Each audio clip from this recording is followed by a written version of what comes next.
안녕하세요. 감동의 모든 것입니다.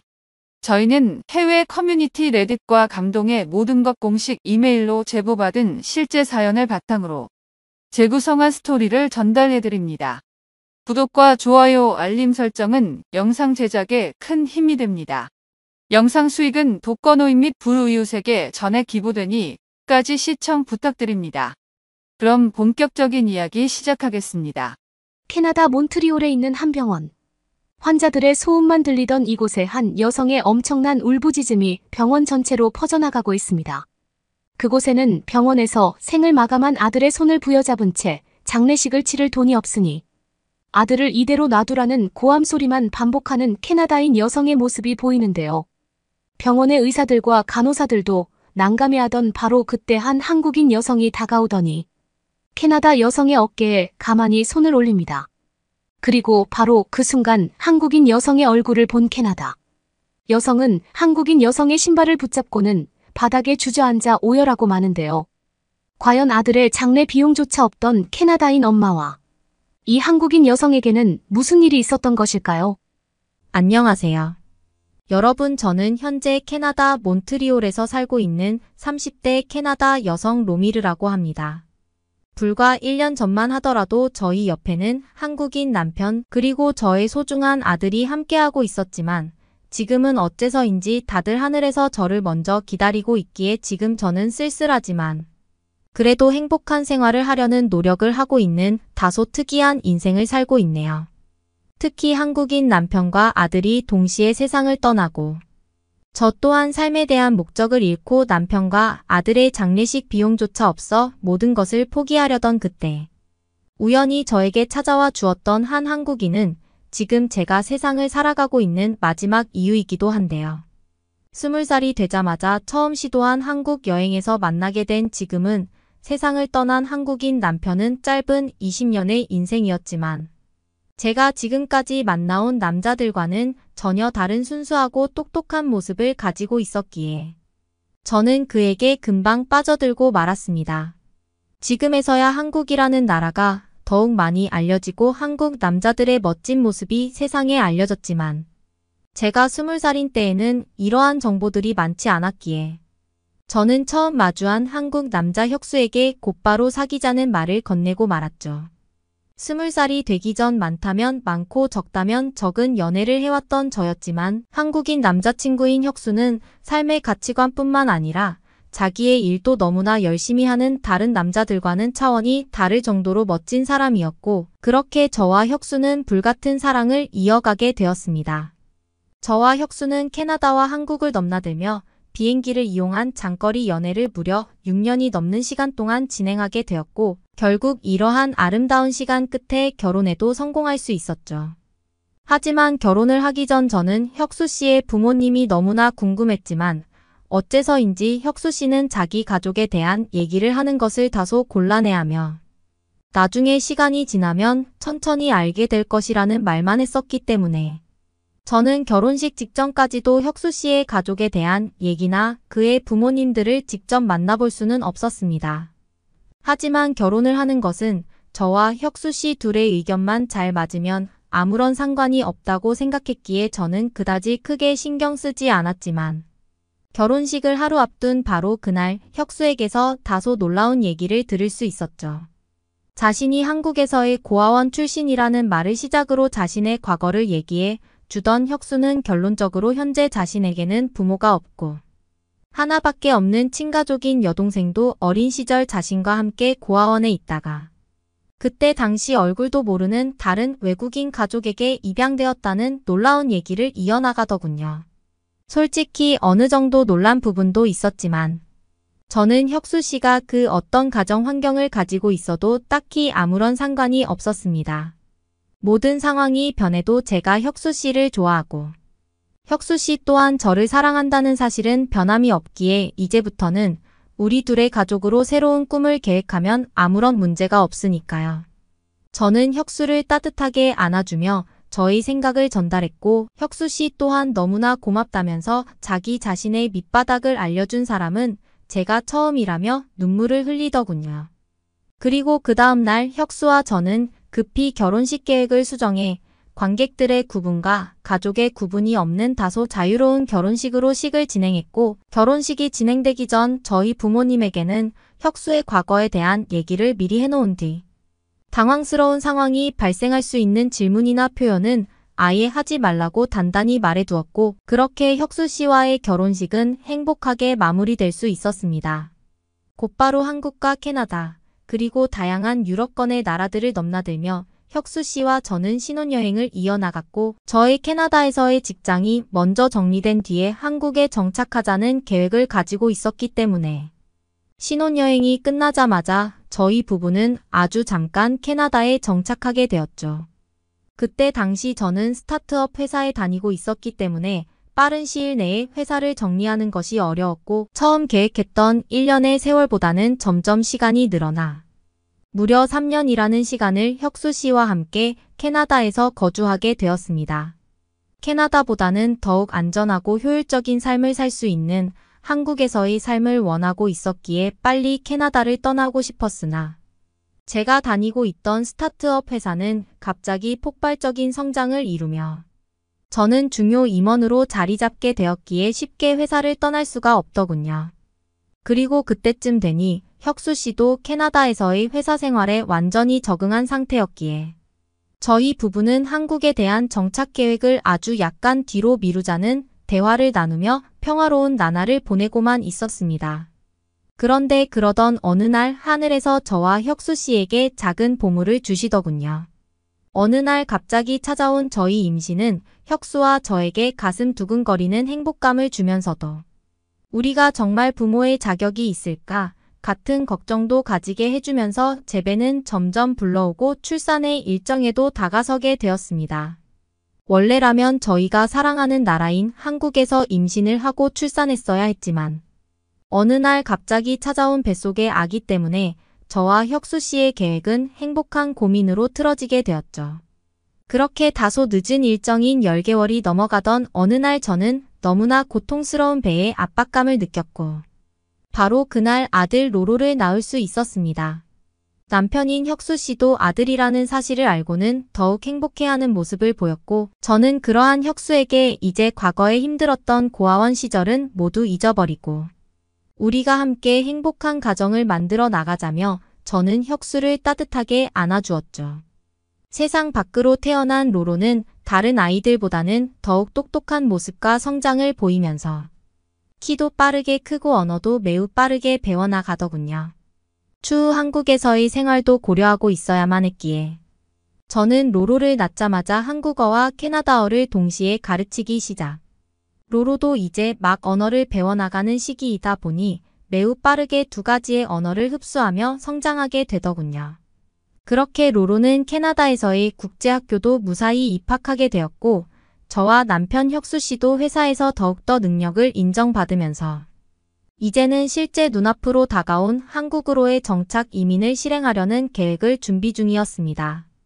회사에 대한 이직 문제와 로로의 한국에서의 교육 문제, 그리고 거주에 대한 문제도 어느 정도 가닥이 보이게 되었고, 그렇게 로로가 태어나고 8살이 넘는 나이가 되었을 때 저희는 한국으로의 이민을 2개월 정도 앞두고 있었죠. 그 사이 로로는 이미 어린 나이였음에도 한국어를 능수능란하게 구사했고, 또 중간중간 한국어로의 여행을 시도하며 한국에서의 생활과 한국인 친구들에도 어느 정도 적응한 상태였기에 저와 혁수 씨는 최종적으로 계획을 점검하고 이민의 그날만 기다리고 있었습니다. 그러던 어느 주말 저와 혁수 그리고 로로는 함께 주말 여행 겸 캐나다에 가까운 근교로 캠핑을 가게 되었던 날이었습니다. 날씨가 그렇게 좋지는 않았지만 그래도 여유를 즐길 수 있는 캠핑을 즐기기 위해 오랜만에 가족이 다 함께 외출을 한 날이었기에 저는 너무나 들뜬 마음으로 야외 캠핑을 준비하고 있었죠. 남편인 혁수와 로로는 캠핑에서의 먹거리를 위해 잠깐 마트에서 장을 봐온다고 했고, 저는 그들을 기다리며 캠핑 준비를 하고 있었습니다. 하지만 어째서인지 3시간, 4시간이 지나도 혁수 씨와 로로는 돌아오지 않더군요. 처음에는 그저 오겠지라는 마음을 가지고 있었지만 아무리 시간이 지나도 돌아오지 않아 저는 직접 주위의 마트들을 전부 돌아다니며 혁수와 로로를 찾아다녔습니다. 그리고 결국 한 병원에서 혁수와 로로가 입원해 있는 모습을 마주하게 되었죠. 캠핑을 하기 위해 휴대폰조차 야영장에 놔두고 마트에서 장을 보던 혁수 씨와 로로는 캠핑장으로 돌아오던 중 캠핑장 근처에 있던 건설지를 지나가다가 중국인 인부의 실수에 의해 떨어진 철근에 머리 쪽을 크게 다치고 말았고 둘 다 정신을 차리지 못한 상태였습니다. 도저히 믿기지 않는 상황에 손이 벌벌 떨리며 눈물만 흘리던 그때 캐나다 병원의 의사분은 혁수 씨와 로로가 둘 다 머리를 크게 다쳐 언제 깨어날지 모르는 것은 물론 최소 3차례의 수술을 진행해야 할 것 같다면서 마음의 준비를 하고 있으라는 담담한 진단을 내려주시더군요. 수술을 기다리던 사이 캐나다 경찰관 분들이 찾아와 사고 상황에 대한 설명을 해주지만 해당 건설사의 하위 기관이 계약서도 쓰지 않은 상태로 중국인 인부를 고용해 일하던 중 발생한 사고라. 아마 사고 처리 문제나 체포에서 긴 시간이 소요될 것 같다는 답답한 말만 반복하셨습니다. 참을 수 없는 분노에 저는 매일 밤 그 공사장을 찾아가 눈에 보이는 중국인 인부들의 어깨를 흔들며 아들과 남편을 살려내라는 고함을 쳤고 결국 그렇게 일주일 정도 지난 뒤 그 건설 공사장은 천막으로 모든 것을 가린 채 공사 자체가 중단되어 있더군요.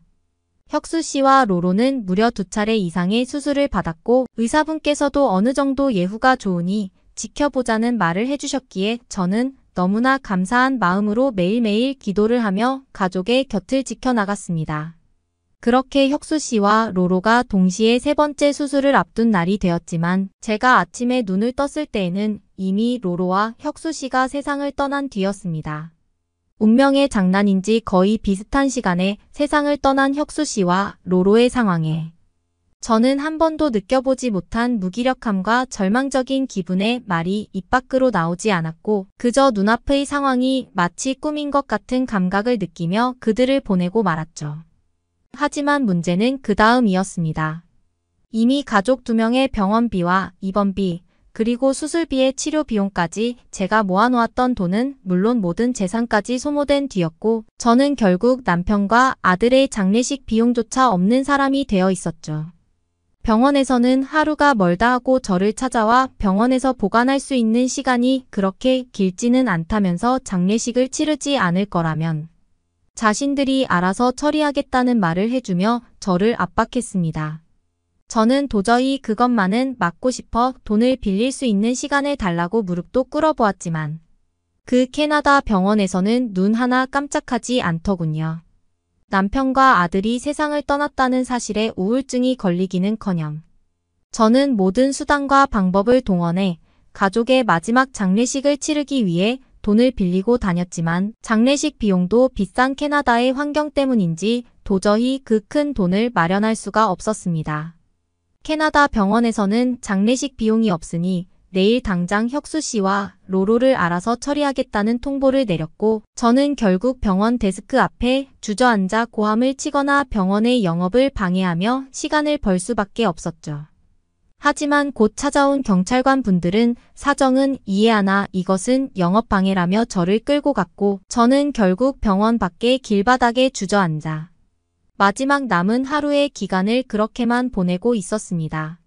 그런데 바로 그 순간 한 여성의 작은 구두 소리가 들리더니 저에게 손을 내밀더군요. 그리고 그녀의 가슴에는 장례지도사라는 캐나다어로 쓰인 명함과 이름이 적혀 있었습니다.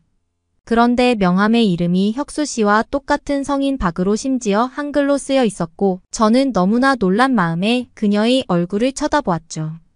그리고 그곳에는 혁수 씨와 똑같이 생긴 한 한국인 여성이 서 있었습니다. 그녀는 저에게 고생했다면서 자신이 너무 늦게 찾아온 것은 아니겠죠라는 말과 함께 이제부터는 모든 장례식을 알아서 처리할 테니 일단은 감정을 추스르고 있어 보라며 저에게 작은 문서 종이들을 내밀더군요. 그리고 받아든 그 종이에는 제 남편인 혁수 씨와 제 눈앞에 여성의 가족이라는 증명서와 함께 한국의 고아원 시절 같이 찍은 사진이 들어 있었습니다. 알고 봤더니 그녀는 아주 오래전 혁수 씨가 고아원에서 그저 이별할 수밖에 없었다던 한국인 친여동생이었죠. 모든 상황이 너무나 놀라움의 연속이었지만 제가 제일 놀랐던 것은 그녀가 한국에서 장례 지도사로 활동하고 있다는 사실과 저의 장례를 도와주기 위해 얼굴도 보지 않은 저를 찾아왔다는 사실이었습니다. 다시 올려다본 그녀의 얼굴에는 오랜 시간 보지는 못했겠지만 오빠를 잃은 슬픔인지 복합적인 감정인지 모를 눈물이 흐르고 있었고 저는 그 자리에 주저앉아 너무나 고맙다며 오열할 수밖에 없었습니다. 오래전 고아원에서 캐나다인 부모에게 입양된 그녀는 저와 혁수 씨의 캐나다 거주 소식을 이미 알고 있었고 어느 정도 시간이 지나서는 자신의 깊이 있는 꿈을 이루기 위해 한국에서 장례 지도사라는 직업을 가지고 사람들의 위로를 해주는 따뜻한 사람이 되어 있었던 것이죠. 저는 혁수 씨의 동생인 진아 씨의 도움을 받아 병원에서 계속 방치되어 있던 혁수 씨와 제 아들 로로의 장례식을 안전하게 치를 수 있었고 진아 씨에게 현금이 담긴 작은 돈 봉투도 받게 되었습니다. 도저히 받고 싶지 않았지만 현실적인 문제들을 생각해 볼 때 아무런 돈이 없던 저에게는 그 돈을 거절할 용기가 생기지 않았고 그저 고맙다는 눈물만 흘리며 그 봉투를 받을 수밖에 없었죠. 진아 씨도 저희 모든 감정을 어느 정도는 이해한다면서 수십 년 동안 서로의 생사만 알고 있었던 오빠지만 더 이상은 이제 서로 만나지 못한다고 생각하니 많이 슬프다는 말과 함께 저를 따뜻하게 안아주며 저와 진아 씨는 함께 눈물을 흘렸습니다. 그날은 참 많은 눈물을 흘린 날이 되었고 그렇게 3개월의 시간을 통해 저는 혁수 씨와 로로의 장례식 마무리를 여동생 진아 씨의 도움을 받아 끝낼 수 있었습니다. 모든 절차가 끝났을 때에는 제 감정도 많이 추스러진 상태였고 진아 씨도 옆에서 저를 많이 도와주며 그래도 행복하고 조용한 감정으로 좋은 곳으로 보내게 되었죠. 그리고 약 1년이라는 시간이 지난 지금 저는 여전히 캐나다에서 살아가고 있습니다. 모든 장례 절차가 끝났을 때 한국에서 살아가야겠다는 생각도 했으나 한국에 있는 혁수 씨와 비슷한 한국인들을 볼 때면 저도 모르게 세상이 무너질 것 같은 감정과 슬픔이 몰려왔고 결국 저는 어쩔 수 없이 캐나다에서의 삶을 선택할 수밖에 없었죠. 하지만 지금 제 옆에는 혁수 씨의 동생인 진아 씨가 저와 함께 몬트리올의 한 주택에서 서로 도우며 살아가고 있습니다. 다니던 회사도 그만두게 된 저는 지금은 진아 씨와 함께 캐나다 코리아타운 근처에서 한국인 이민자분들을 대상으로 장례를 도와드리는 봉사활동 겸 사업을 진행하고 있죠. 아주 오래전 저 또한 장례 지도사 진아 씨의 도움으로 어려움을 해결하고 삶의 목적을 얻었던 것처럼 캐나다에서 살고 있는 한국인 분들에게 도움을 드리고 있는 지금 저희 인생은 그래도 하늘에 있는 혁수 씨와 로로 그리고 제 옆에 진아 씨와 함께여서 더할 나위 없이 소박하고 기쁜 하루를 보내고 있습니다. 노력한 만큼 보상받는 나라 그게 바로 한국입니다. 치열한 대학 입시, 치열한 공무원 시험, 치열한 취업시장 우리나라에서 직장을 잡고 사회로 진출하기 위한 통로 중 하나입니다. 꼭 이런 길을 거쳐야 하는 것은 아니고 다양한 길이 있겠지만 누구나 한 번쯤은 다른 사람과 경쟁해서 이기는 경험을 해보셨을 것입니다. 그리고 이렇게 치열한 경쟁 시장이 지금까지 유지될 수 있었던 이유 중 하나는 공정한 결과라는 기대감 때문이기도 합니다. 공정하지 않고 부당한 이익을 취하는 사람들이 많다면 치열한 대학 입시도 없을 것이고 치열한 취업 시장도 없을 것이죠. 왜냐하면 공정하지 않기 때문에 애초에 뛰어들지 않을 테니까 말이죠. 오히려 오래전부터 선진국으로 불리던 유럽에서 공정한 기회가 주어지지 않는다고 느끼게 되었고 한국으로 발걸음을 돌린 외국인들이 있습니다. 그리고 한국에서 공정한 경쟁을 통해서 살아남게 되었다고 하는데요. 과연 무슨 일이 있었던 것일지 지금부터 사연 만나보시죠. 저는 아르헨티나 출신의 나뚜르라고 합니다. 한국이라는 나라 덕분에 노력하면 성공할 수 있다는 공식이 아직까지 존재하는구나를 알게 되었습니다. 저는 한국이 아니었다면 아직도 벌레들과 같이 살아야 하는 아르헨티나의 가난한 동네에 살았을지도 모른다고 생각이 듭니다. 그리고 최근에는 한국이라는 사회가 주는 기회를 같이 탑승하기 위해서 친구 넬리를 한국으로 초대하기도 했습니다. 아르헨티나와 남부 유럽에서 모진 일 다 겪은 저희가 한국에 대해서 느끼는 감정은 단순한 감사함 그 이상입니다. 우선 저는 아르헨티나에서 어릴 때부터 나중에 커서 모델일 해보는 게 어떻겠냐는 말들을 많이 들어왔어요. 저희 집은 매우 가난했기에 학교를 제대로 다닐 수 없었던 저는 길거리에 나가서 신문을 팔거나 빨래 일을 하거나 나중에는 시내의 대형 커피숍에서 근무하기도 했었습니다. 이 모든 게 20살이 되기 전에 있던 일이에요. 제가 아주 어릴 때는 길에서 신문을 팔아도 그날 먹을 저녁 밥값은 벌 수 있었는데 어느새부터인가 신문은 안 팔리기 시작했고 그래서 다음으로 구한 직장인 마을의 세탁소 같은 빨래방에 취직을 했습니다. 당연히 자동이 아니라 사람이 직접 빨아야 하는 완전 구식의 빨래터에 출근해서 거기서 하루 종일 이불과 각종 빨랫감을 밟아대는 일 같은 것 말이죠. 그리고 점점 커가면서 키는 계속 자랐고 주변에서 모델 일을 하라는 소리를 그때부터 들었죠. 그리고 저와 비슷한 부류의 친구인 넬리와 친하게 지내게 되고요. 같이 하루 종일 빨래를 밟다 보니 금방 친해졌던 친구죠. 그렇게 저와 넬리는 도시의 부유한 카페 사장님에게 눈에 들어서 시내의 카페에서 일을 할 수 있는 기회를 얻었어요. 거기는 외국인 손님들도 많이 오고 직원들도 외모가 훌륭한 사람들만 모아서 뽑는다고 하던 그런 곳이었죠. 저랑 넬리는 그런 데에서 일할 수 있다는 것에 굉장히 기쁘게 생각했습니다. 실제 거기서 일을 하다가 유럽의 모델 에이전시에 들어가서 일을 하게 된 선배들도 있다고 하니 카페에서 일을 하다 보면 좋은 일이 생기지 않겠느냐는 그런 기대감 같은 것도 가지고 있었습니다. 하지만 저희의 그런 기대는 처참히 부서져 버렸는데요. 불순한 의도로 저희에게 접근해서 한 달에 얼마씩 줄 테니 자신의 애인이 되어라 같은 제안들을 받고는 했습니다. 모델 에이전시에서 찾아와서 오디션이나 한번 보러 오라는 그런 제안 같은 것은 한 번도 받아본 적 없고 그냥 단순히 저희를 놀이개로 삼고 싶은 부유한 외국인들과 내국인들의 제안이 있을 뿐이었습니다. 그리고 정말로 가끔씩 그런 제안에 솔깃했는지 어느 날부터 출근을 안 하는 젊은 직원도 있기도 했습니다. 그런 걸 볼 때마다 여기는 정말 끔찍한 곳이라고 생각했고 그렇게 카페가 점점 싫어졌습니다. 그렇게 저와 넬리는 아르헨티나 땅을 떠나 무작정 유럽으로 향했습니다. 사실 편법으로 유럽에 들어간 건데요. 브로커는 저희를 유학생으로 가장해서 관련 비자를 취득하게 해주었고 그렇게 억지로 들어간 스페인에서 저희는 수많은 모델 오디션을 보고 근근히 잡히는 촬영을 하면서 먹고 살았습니다. 하지만 저희에게는 보이지 않는 벽이 존재했어요. 살짝은 진한 피부색에 저희와 어울리는 촬영에 지원을 해도 합격을 하지 못하는 경우가 많았고 이렇게 일뿐만 아니라 평소에 생활하면서 부당한 일을 많이 당하고는 했습니다. 유럽에서는 난민 문제로 매우 골머리를 앓고 있고 그냥 유럽 밖에서 온 사람들에게는 좋지 않은 시선 같은 게 있었어요. 스페인과 이탈리아 그리고 프랑스까지 다양한 유럽의 국가에서 저희는 먹고 살 길을 찾아 헤맸지만 정말로 쉽지 않더군요. 경제적인 상황이 너무 어려워서 가끔씩 시간제 근무를 구하기도 했고요. 비자가 떳떳하지 못해서 그런지 기준 시급에 미달한 돈을 받기도 했습니다.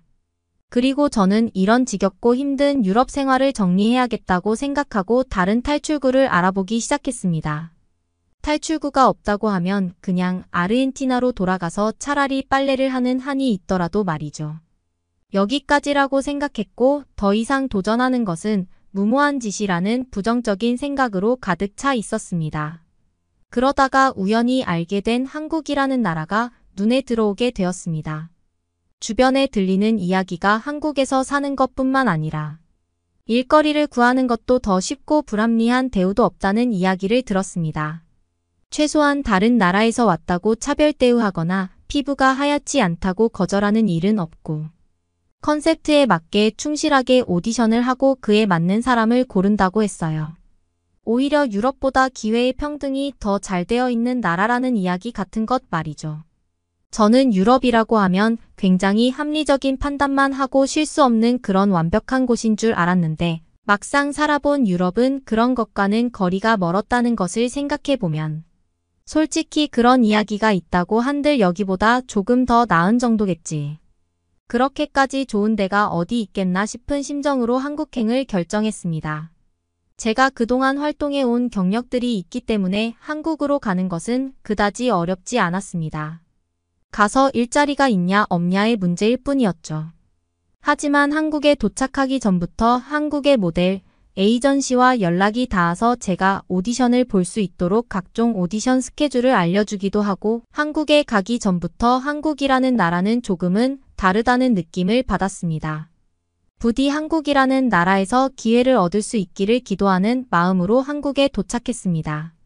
막상 한국에 도착하고 나서 저는 평소보다 더 부지런하게 일자리를 구하러 다녔습니다.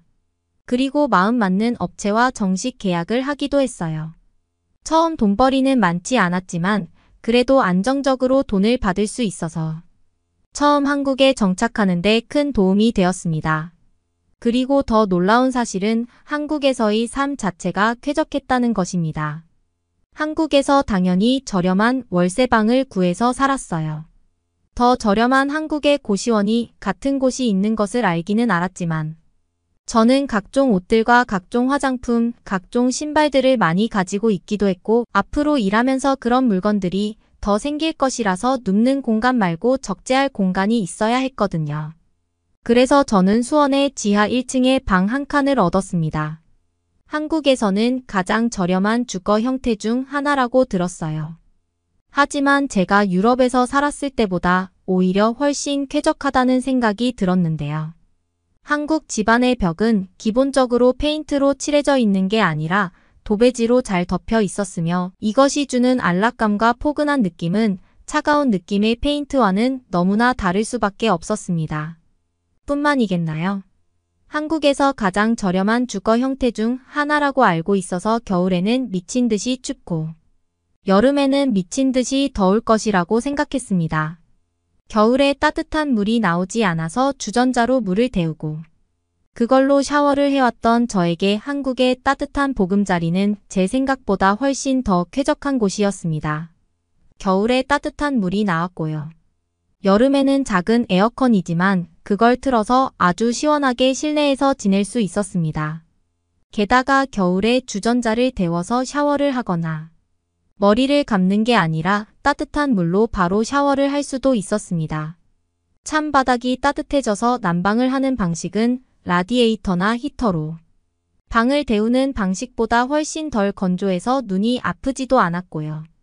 게다가 유럽에서 지출되는 비용보다 더 저렴한 가격으로 한국에서는 훨씬 더 사람이 사람답게 사는 것 같다는 기분으로 지냈습니다. 비록 방 크기는 작은 한국의 원룸일지언정 이 정도면 저에게 적당한 크기이기도 했고요. 그렇게 한국에서 지내게 되면서 모든 것들이 너무나 감사한 일이라고 생각하기도 했고요. 그리고 저는 한국의 길거리에서나 각종 관공서에 방문했을 때 부당한 일을 당했다고 느낀 적이 단 한 번도 없습니다. 추운 겨울 비자 관련 문제로 프랑스의 관공서에 방문했다가 추운데 밖에서 기다리라는 지시를 받은 적이 있는데요. 같은 유럽 사람들에게는 실내에서 대기할 수 있게 해주고 유럽인이 아닌 사람들에게는 밖에서 기다리라고 하는 등 사소한 것부터 중대한 것까지 부당한 대우를 받는 게 어쩌면 당연시되었던 그것과 비교해서 한국에서는 정말 티끌만큼의 부당한 대우를 받았다고 생각한 적이 없습니다. 오히려 한국에서는 외국인들에게 더 친절하고 관대한 모습을 보여주는 것 같아서 어쩌면 제가 더 이득을 봤을 수도 있겠다는 생각이 들 정도였으니까 말이죠. 제가 문화를 몰라서 실수를 하거나 말이 어눌해서 말실수를 하더라도 한국 사람들은 그걸로 화를 낸 적도 없었어요. 잘못된 것을 친절하게 알려주고 저는 너무나 죄송해하는 표정을 지을 뿐이었죠. 스페인에서 저의 독특한 억양 때문에 놀림의 대상이 되거나 제가 말실수한 것을 끝까지 알려주지 않고 그것을 비웃는 경우 같은 기분. 나빴던 일들이 떠오르면서 한국 사람들의 친절한 모습에 저는 한국 사람들을 좋아하게 되었습니다. 원래는 누가 말을 걸어오면 귀찮아하고 싫어하던 제가 이제는 한국 사람들이 신기하게 저를 보면서 말을 걸어오면 나쁜 의미가 아니라 좋은 의미로 다가온다는 것을 알기 때문에 가끔씩은 모르는 사람들과 지하철에서 한참을 대화하기도 하는 경험도 하죠. 제가 살았던 북아프리카 지역이나 남부 유럽들과 비교해서 한국은 어떻게 이렇게 분위기가 다른 것인지 매번 외출을 할 때마다 신기하고 즐거운 경험이 되고는 합니다. 그리고 저는 이런 한국에서 제공받을 수 있었던 안전한 보금자리와 사람들의 친절함에 보답하기 위해서 제가 일터에 갈 때마다 좋은 첫인상을 줄 수 있을 게 뭐가 있을까 생각해 봤습니다. 그러다가 생각해낸 게 큰 건 아니지만 한국 사람들은 작은 선물들을 준비하는 게 자연스러운 행동 같았어요. 그리고 그 작은 호의를 나쁘게 받아들이지 않고 좋게 봐준다는 걸 느끼게 되었는데요. 많은 스태프들이 중간에 먹을 수 있는 커피를 사서 모두에게 나누어주는 일이 작은 돈으로 다른 사람들에게 베풀 수 있는 일이라는 것을 알게 되었습니다. 한국에는 저렴한 카페들이 많고 양도 많아요. 그리고 대부분 그 카페들은 배달도 해주죠. 저는 촬영 중간에 커피가 도착하도록 주문하는 일을 종종 했고 그때마다 많은 사람들은 저에게 고맙다는 말을 하면서 그렇게 조금씩 더 친해지고 스태프들이 촬영을 할 때도 더 힘이 난 상태로 촬영하는 일들이 이어졌습니다. 한국에서 큰 돈을 벌지 못했던 저에게 솔직히 그 커피 값도 조금도 부담이 안 되었다면 거짓말이겠죠. 하지만 제가 이렇게 한 데는 한 가지 더 이유가 있었어요. 제가 유럽에서 똑같이 이런 행동을 했다가 제 뒤에서 욕을 하는 것을 우연히 들은 적이 있는데요. 어디 초보 모델 주제에 건방지게 먹을 걸 사서 뿌린다고 너무 주제 넘은 거 아니냐는 듯한 이야기 말이죠.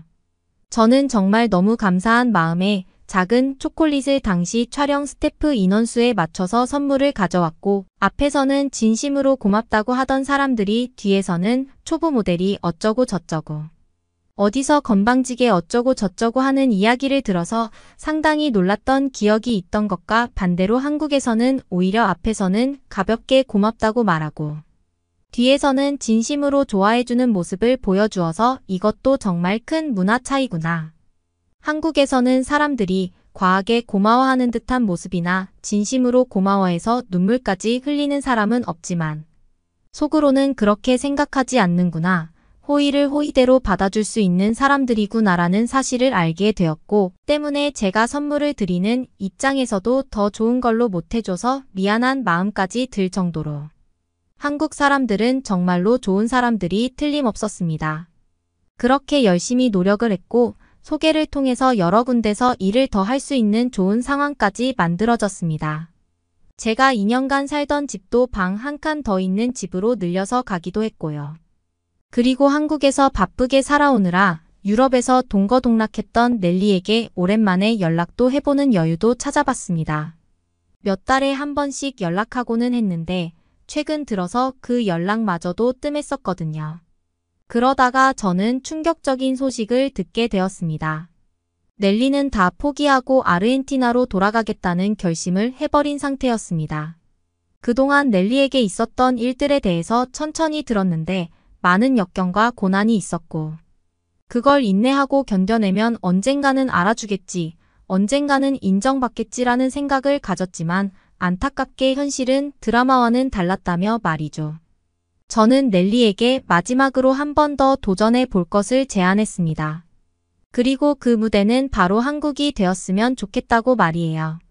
저는 한국에서의 쾌적한 삶과 그리고 한국 사람들과 지내면서 생긴 좋은 추억들, 좋은 기억들, 그리고 부당한 이유로 급여를 삭감하거나 인종이 다르다는 이유로 갑작스럽게 촬영이 취소된다던가 하는 일을 한 번도 겪어본 적이 없다는 이야기도 함께요. 그리고 한국에서는 제 분야가 아니더라도 노력한 만큼 성공이 따라올 수 있는 가장 합리적인 사회라는 이야기도 빼놓지 않았습니다. 하지만 이미 큰 좌절을 맛보고 모든 것을 포기해버린 넬리를 설득하는 데는 정말 쉽지 않았습니다. 하지만 결국 넬리를 설득하는 데 성공했고 저는 넬리에게 비행기표 값까지 내주면서 한국으로 데리고 올 수 있었고 그리고 제가 데리고 있으면서 모델 일을 할 수 있도록 여러 방면으로 돕기 위해 노력을 했습니다. 넬리의 한국에서 첫 촬영 일정이 잡히고 저는 넬리를 응원하기 위해 커피를 싸들고 촬영장에 방문했습니다. 넬리는 긴장한 모습 속에 초반에 여러 차례 실수를 하기도 했어요. 하지만 한국 사람들은 그런 실수에 다그치는 게 아니라 웃으면서 모델이 긴장을 풀 수 있게 도와주었고, 그렇게 넬리는 유럽에서 몇 년간 활동했던 프로 모델답게 멋지게 촬영을 마무리할 수 있었습니다. 넬리도 이번 한 번의 촬영으로 느끼는 게 많았을 것입니다. 촬영이 끝나고 저와 포옹하며 잠시 생각에 잠기는 시간도 가졌습니다. 그렇게 넬리도 지금은 한국에서 자신이 살아남기 위해서 유럽에서 했던 것처럼 악착같이 노력하고 있습니다. 그리고 최소한 한국에서는 살아남을 길이 보이기도 합니다. 한국에서 지내면서 제가 느낀 점이 있습니다. 제가 아르헨티나나 유럽에서 이렇게 노력을 했다고 해서 지금처럼 똑같이 내 스스로 지월세를 감당하고 아르헨티나에 계신 부모님에게도 생활비를 보내드렸을 수 있었을까? 자문해보면 그렇지 않다고 느끼고 있습니다. 저는 앞으로도 한국을 떠날 생각이 없습니다. 하지만 제 능력이 없어지고 저를 찾는 분들이 더 이상 없다면 제가 한국에 머물 수 없겠죠. 그리고 제가 한국에서 쓸모있는 사람이 되기를 바라는 마음으로, 그리고 한국에 더 머물기 위해서라도 저는 한국 문화에 익숙해지기 위해 더 노력하고 있고, 업무와 연관된 한국인 분들하고도 잘 지내기 위해서 노력하고 있습니다.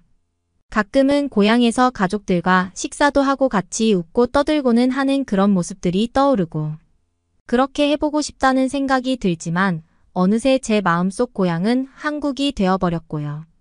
그리고 이방인이 타국에서 산다는 게 어디를 가나 정말 쉽지 않고 어려운 일이겠지만, 저는 그래도 한국이라는 나라에서는 이방인들이 덜 서럽고 덜 어려움을 겪는 나라라는 생각이 들어서 지금 제 삶에 너무나 감사한 마음을 가지게 되기도 합니다. 아르헨티나 출신으로 한국에 와서 다양한 직종에서 일하고 있는 고향 사람들을 만나는 모임에도 참석하고 있는데요.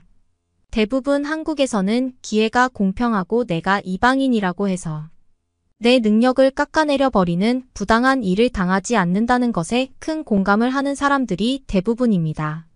저는 제가 몇 년 전 했던 한국행 결정을 너무나 잘한 결정이라고 생각하고 있고, 가끔은 한국에 오지 않았다면 제 인생이 어떻게 되었을지 아찔한 생각마저 하고는 합니다.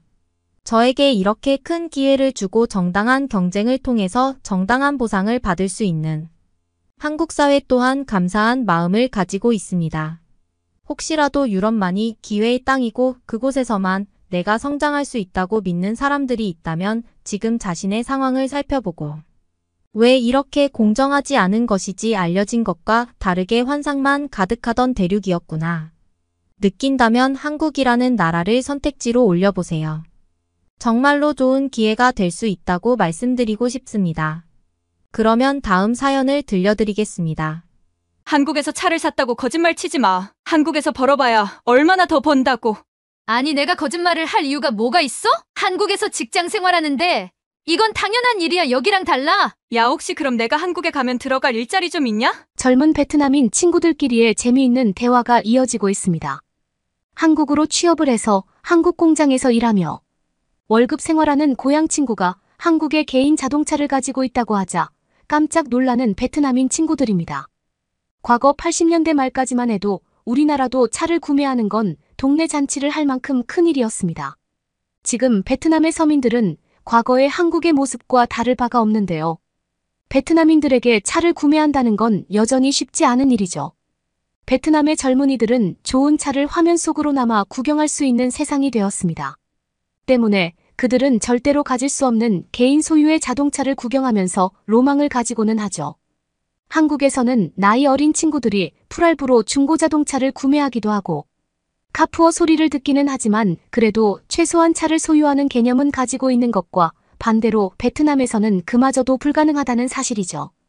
어찌 보면 우리나라가 잘 사라지면서 누구나 아르바이트로 중고, 수입차를 눈독 들릴 수 있는 수준까지 올라온 것이 잘된 일인 것 같으면서도 막무가내용 카푸어를 양산할 수 있는 시스템도 문제라는 생각이 드네요. 그렇다고 해서 베트남처럼 못 살던 시절이 더 좋았다고 말씀드리는 것은 절대 아니니 오해는 금지입니다. 그리고 베트남과 비교해서 훨씬 높은 임금 체계는 한국으로 넘어온 베트남인들에게도 개인 소유 자동차를 구매할 수 있는 기회를 만들어주고 있습니다.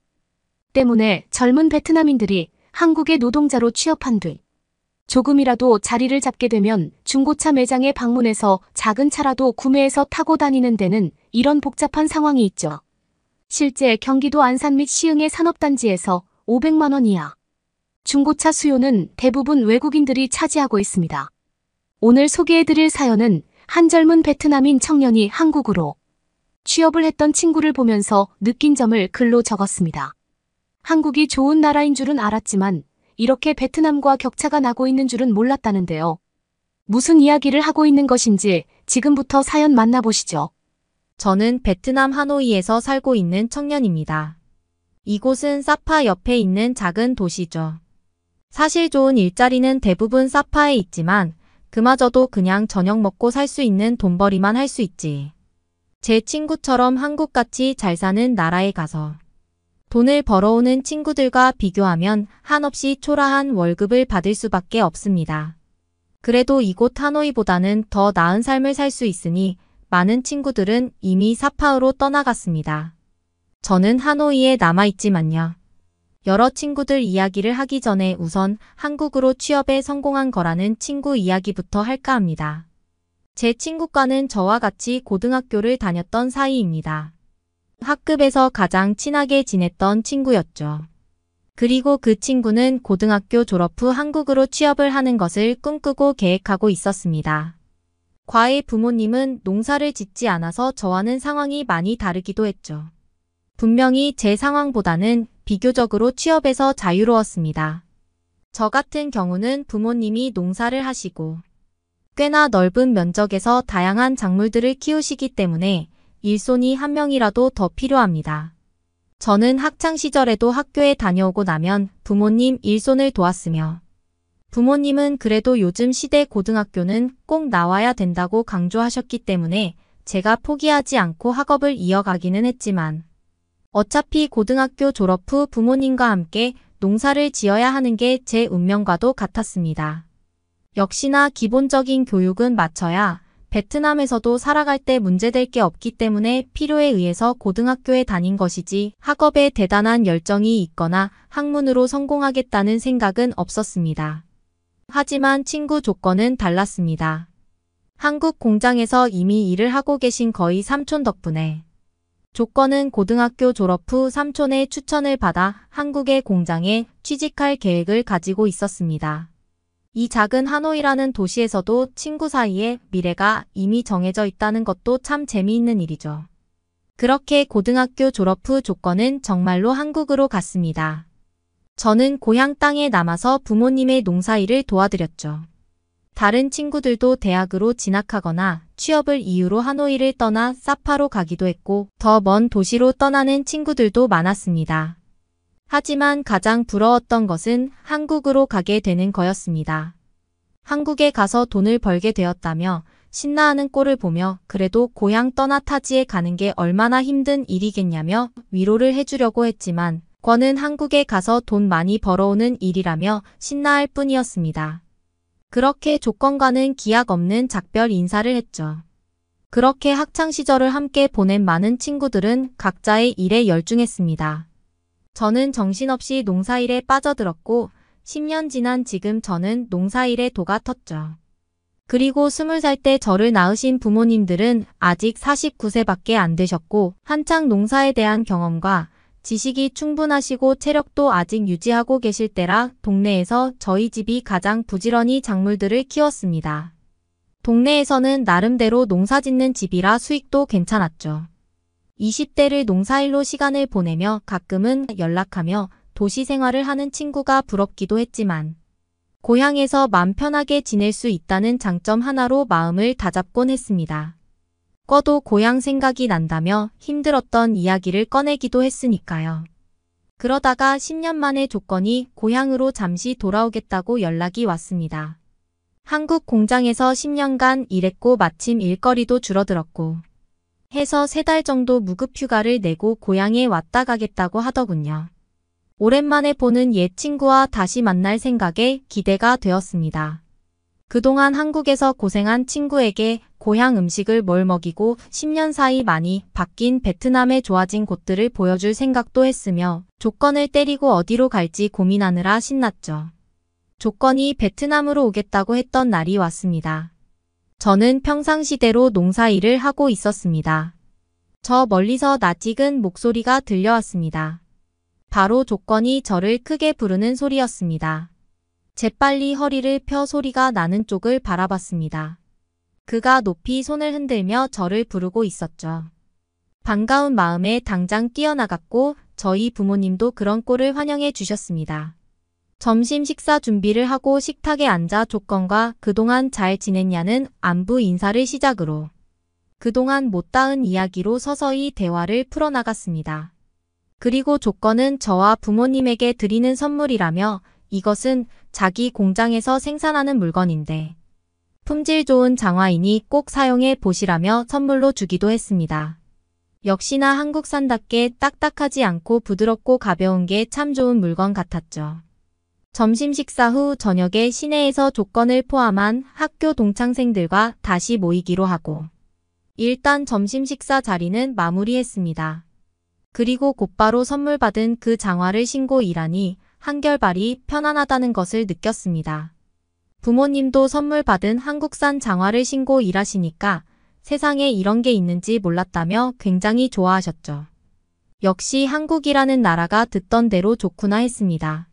같은 물건을 만들어도 아주 다르구나, 정말 좋구나라는 말이 연신 나올 수밖에 없었습니다.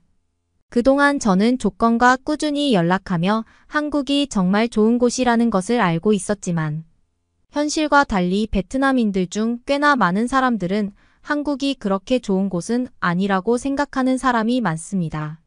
오히려 한참 전에는 한국이 굉장히 좋은 곳이라는 생각을 가지고 있었는데 어느새 베트남도 꽤나 성장했고 그리고 언제부터인가 대부분의 SNS나 뉴스를 보면 한국에 대해서 안 좋은 이야기를 하기 시작, 한국을 나쁘게 말하는 게 일반적인 게시물들이었습니다.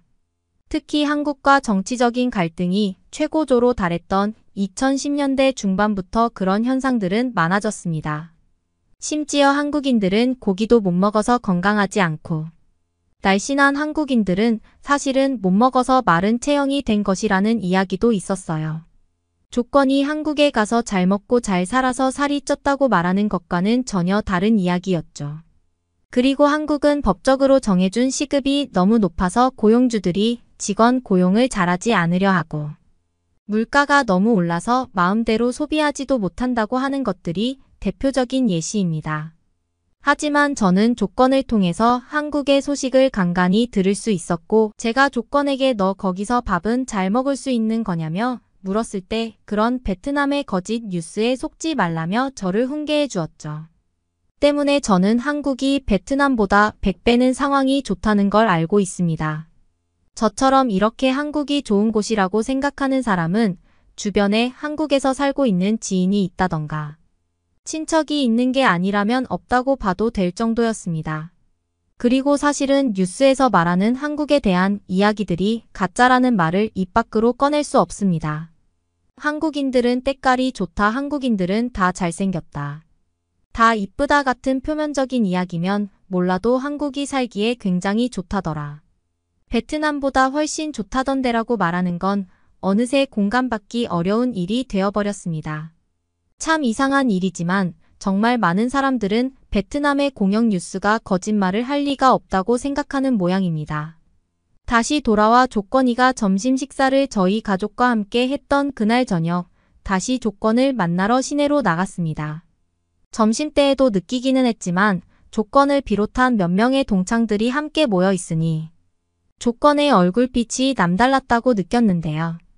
10년 만에 친구들이 함께 모여 있자 재미있는 현상이 보였습니다. 권은 마치 한국인처럼 얼굴에서 광채가 났다고 느껴졌습니다.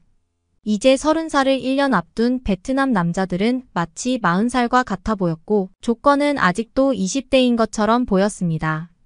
우리를 모르는 누군가가 본다면 조건과 막내 동생이 아니냐는 말을 들을 정도로 차이가 많이 났다는 점은 참 신기했습니다.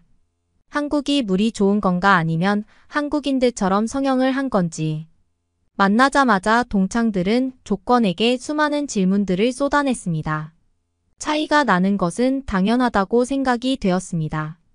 한국에 살고 있는 조건은 한국인들처럼 선크림도 열심히 바르고 좋은 로션도 바르고 좋은 물과 비누로 세수도 했을 것이고 청결하게 자신의 몸을 잘 가꾸어 왔습니다. 반면에 베트남에 남아있는 동창들은 선크림 같은 것을 바르지도 않고 로션을 바르지도 않는 친구도 있었습니다. 몇 년 전 조건이 저에게 한국산 선크림이라며 대량으로 보내주기도 했지만 꾸준히 바르지 않아온 제 스스로가 원망스러울 뿐이었죠. 남자가 여자처럼 그런 걸 왜 바르냐 말하는 친구들은 결국 더 늙어 보이는 결과를 낳았죠. 이렇게 멋진 모습을 하고 있는 조건과 반갑게 인사하고 함께 식당으로 들어갔습니다. 술을 곁들이며 즐거운 저녁 식사가 이어졌습니다.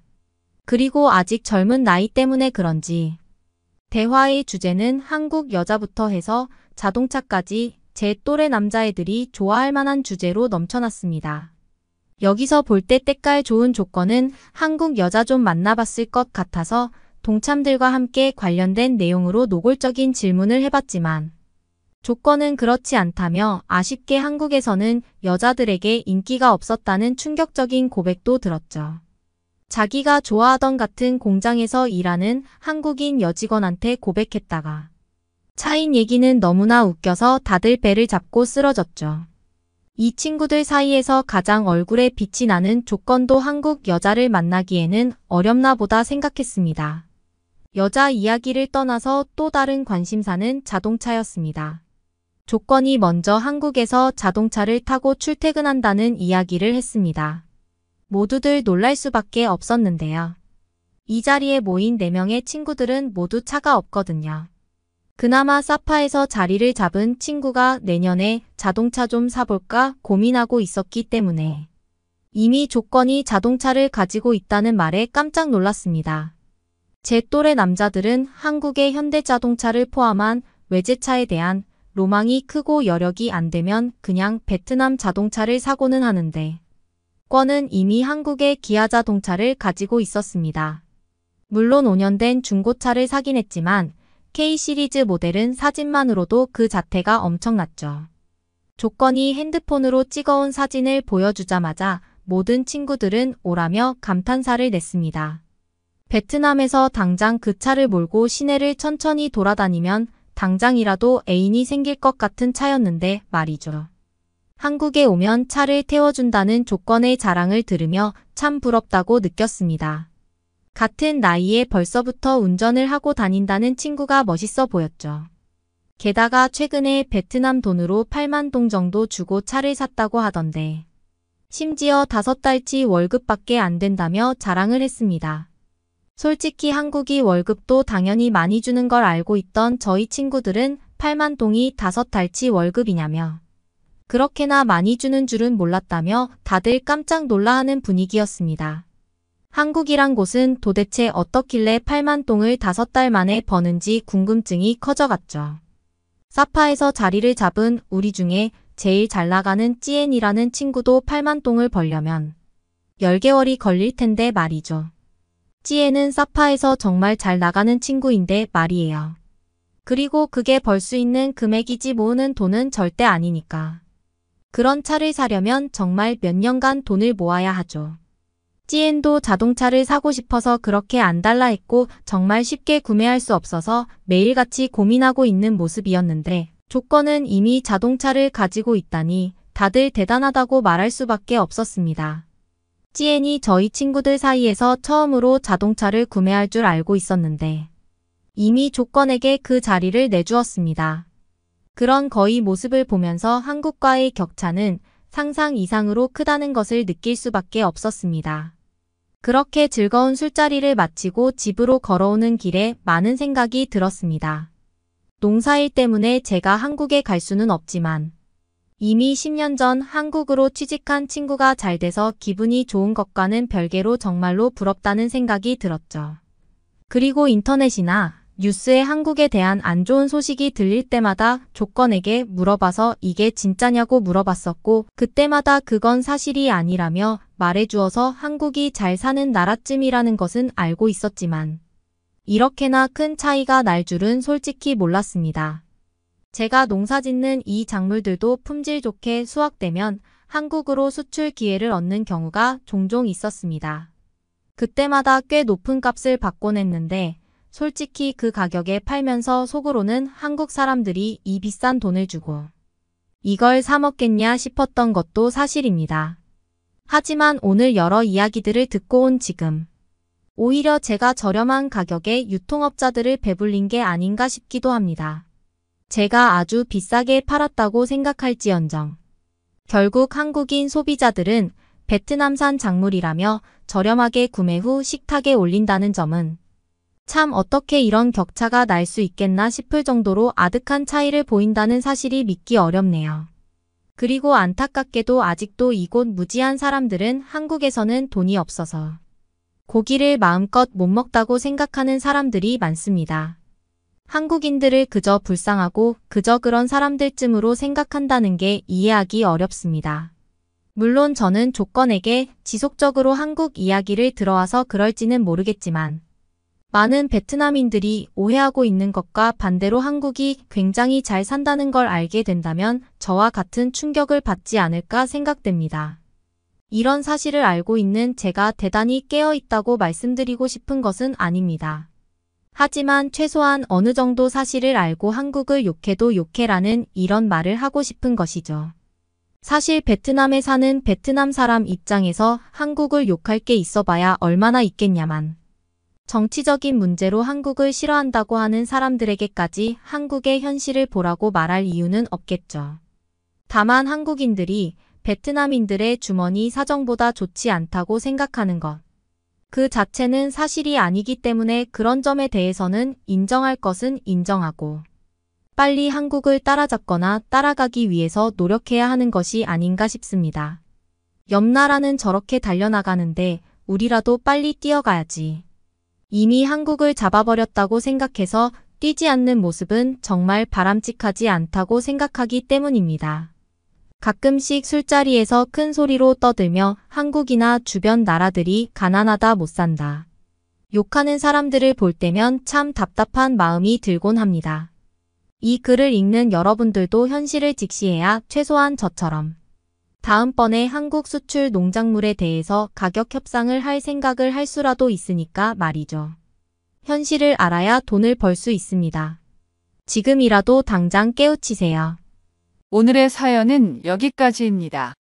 응원이나 남기고 싶은 말이 있으시면 댓글로 남겨주세요. 사연자분께 전달해 드리겠습니다. 저희 감동의 모든 것은 실제 사연 제보를 받고 있습니다.